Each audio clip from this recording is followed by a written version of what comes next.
Bonjour à tous et bienvenue dans ce nouveau rendez-vous avec l'actualité. C'est Parlons-en, votre rendez-vous avec l'info qui prend son temps. Voici les titres de ce lundi. Je ne vais pas vous décevoir. Les premiers mots de la nouvelle présidente du Mexique. Elle a 61 ans et elle vient de faire l'histoire dans son pays. Elle s'appelle Claudia Sheinbaum. L'actualité de ce lundi, c'est aussi le Proche-Orient. 3 images à retenir ce lundi matin.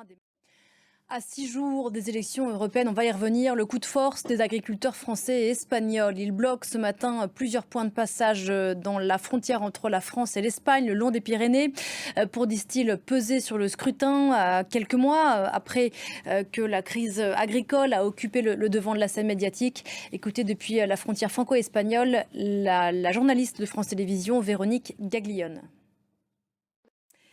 Et ces élections européennes, bien sûr, c'est le sujet du fait politique avec vous, Flore Simon. Bonjour Flore. Bonjour Pauline. Avant de revenir sur la campagne, d'abord l'événement du jour ici en France, mais qui ont un lien d'une certaine façon avec bien sûr ce calendrier électoral. Ce sont ces 2 motions de censure qui ont été déposées, l'une par la France Insoumise, l'autre par le Rassemblement National. Elles vont être débattues cet après-midi au Parlement. Motion de censure donc à 6 jours du scrutin européen et qui mettent Emmanuel Macron et son gouvernement sous pression. Oui, tout à fait. En fait, la raison officielle de ces motions de censure.